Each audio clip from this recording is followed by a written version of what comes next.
BRS working president KTR మాట్లాడుతున్నారు. Live లో చూద్దాం. ఎందుకంటే బాధ ఏముంది ఈయనకి? మల్లన్న సాగర్ దగ్గర పోయి శంకుస్థాపన చేస్తే ఏం చెప్పాలా? ఎదురుగా కళ్ళు దొబ్బినాయా, నీకు కనబడతలేవా, అవి కాళేశ్వరం నీళ్లు కాదా అని ప్రజలు తోక దగ్గర చేస్తున్నాడు ప్రారంభోత్సవం. తల దగ్గర చేయకుండా, మల్లన్న సాగర్ దగ్గర కాకుండా తోక దగ్గర అంటే గండిపేట దగ్గర చేసే ప్రయత్నం చేస్తూ ఉన్నారు. ఎందుకు? మీ అబద్ధాలను కప్పిపుచ్చుకోవడానికి.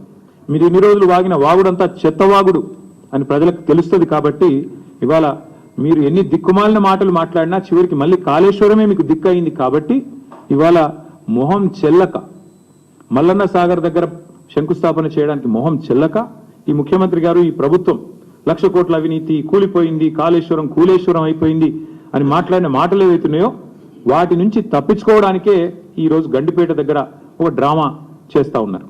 అంటే ఒకటి చెప్పకనే చెప్పినట్టు మాత్రం ఈ ప్రభుత్వం అయ్యింది. ఎన్ని రోజులు కాళేశ్వరం కూలేశ్వరం అయిపోయిందని వాగిన నోళ్లే ఇవాళ అదే కాళేశ్వరం నీళ్లు తీసుకొచ్చి హైదరాబాద్ ప్రజలకు మేము గోదావరి నీళ్లు అందిస్తామని చెప్తున్నారు. అంటే ముఖ్యమంత్రి కానీ ఈ ప్రభుత్వం కానీ చెప్పకనే చెప్పినట్టు అయ్యింది. కాళేశ్వరం మరి తెలంగాణకు కల్పతరువు, తెలంగాణకు కామధేనువు అని మొదటి నుంచి మేమేదైతే చెప్తున్నామో అది అక్షర సత్యం అని కాంగ్రెస్ ప్రభుత్వమే ఇలా ఒప్పుకున్నట్టు అయింది. అట్లాగే ఒక నెల రోజుల కింద అనుకుంటా మా భువనగిరి యాదాద్రి జిల్లా గంధమల్ల రిజర్వాయర్ కూడా ముఖ్యమంత్రి గారు శంకుస్థాపన చేసి భారీ సినిమా డైలాగులు కొట్టినారు. అక్కడ కూడా నేను పూర్తి చేస్తాను అని. ఎక్కడికి వస్తున్నాయి? ఎక్కడి నుంచి వస్తున్నాయి గంధమల్లకు నీళ్లు? అదే కాళేశ్వరంలో అంతర్భాగమైన కొండపోచమ్మ సాగర్ నుంచే కదా దానికి కూడా నీళ్లు వచ్చేది.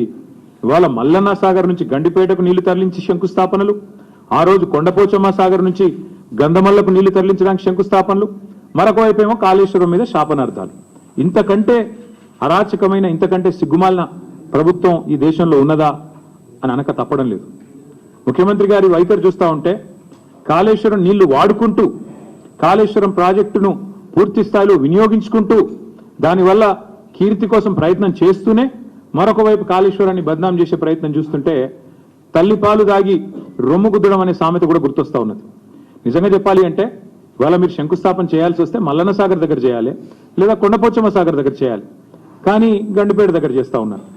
గుండెకాయను వదిలిపెట్టి గండిపేట దగ్గర మీరు చేస్తున్నారంటేనే మీరు ఎంత ఇబ్బంది పడుతున్నారో ఈ విషయంలో ప్రజలకు కూడా అర్థమవుతుందని చెప్పి నేను అనుకుంటా ఉన్నా.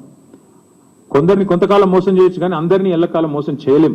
ఇప్పటికైనా రేవంత్ రెడ్డి గారు, కాంగ్రెస్ పార్టీ ఈ విషయం గమనిస్తే మంచిది. అట్లాగే ఇంకొక మాట కూడా నేను చెప్తా ఉన్నా. ఇవాళ ముఖ్యమంత్రి గారు సమాధానం చెప్పాలి కొన్ని విషయాల్లో.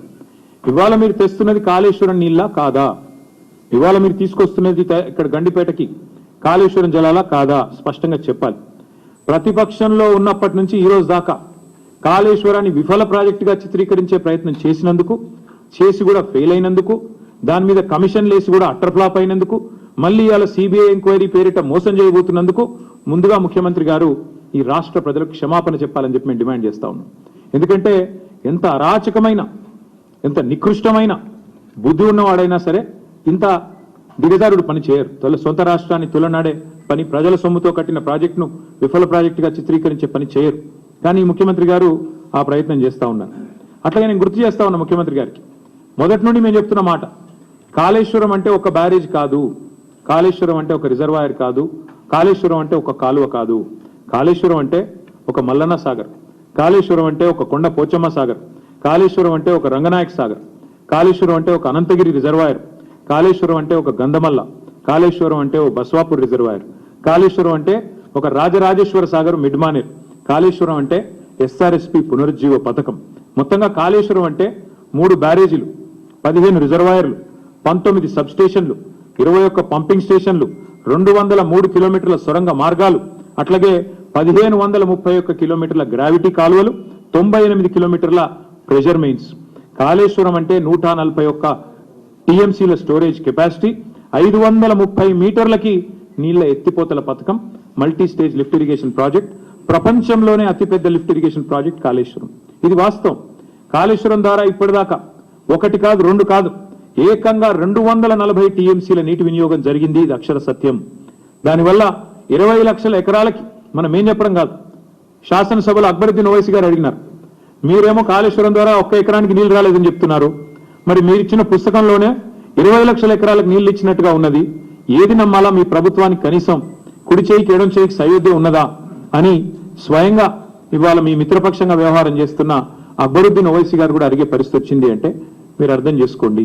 అట్లాగే అక్బరుద్దీన్ ఓవైసీ గారు అడిగినారు మొన్న, కాళేశ్వరం ఏదో కొట్టుకుపోయిందని మీరు అంటున్నారు, కానీ అక్కడ 12 లక్షల క్యూసెక్కుల వరద వచ్చినా నిక్షేపంలాగా ఉన్నది కదా బ్యారేజీ, మీరు అన్నట్టుగా ఏం లేదు, మీరు చెప్పేది తప్పు అనే మాట కూడా అక్బరుద్దీన్ ఓవైసీ గారు అడిగినారు. అట్లాగే ఆయన ఇంకొక మాట కూడా అడిగినాడు, 20 నెలలుగా ఎందుకు రిపేర్ చేస్తలేరు మీరు, ఎందుకు మీరు ఇన్ని రోజులు రిపేర్ చేయకుండా ఉన్నారు అనే ప్రశ్న కూడా వారు అడిగినారు. ఇంకొక మాట కూడా ఈ సందర్భంగా ఇదే అవకాశంగా నేను తెలంగాణ ప్రజలు కూడా విజ్ఞప్తి చేస్తా ఉన్నాను. మొదటి రోజు నుంచి కాంగ్రెస్ రాహుల్ గాంధీ నుంచి మొదలు పెడితే గ్రామ స్థాయిలో ఉండే కాంగ్రెస్ కార్యకర్త దాకా ఒకటే మాట, 1,00,000 కోట్ల కుంభకోణం, 1,00,000 కోట్ల కుంభకోణం. చివరికి వాళ్ళ పిల్లనిచ్చిన మామ రేవంత్ రెడ్డి గారికి, పద్మారెడ్డి గారు, ఆయన చెప్పారు 94,000 కోట్లు ఖర్చు అయిన ప్రాజెక్టులో ఒకవైపు నీళ్లు కనబడుతుంటే 94,000 కోట్ల ఖర్చైన ప్రాజెక్టులో 1,00,000 కోట్ల కుంభకోణం ఎట్లా జరుగుతుందండి, ఇది రాజకీయ ఆరోపణ తప్ప ఇంకోటి కాదు అని పిల్లనిచ్చిన మామ కూడా నవ్వుతూ కొట్టిపాడేసినా కూడా ఇంకా ముఖ్యమంత్రి గారి బుద్ధి మాత్రం మారడం లేదు.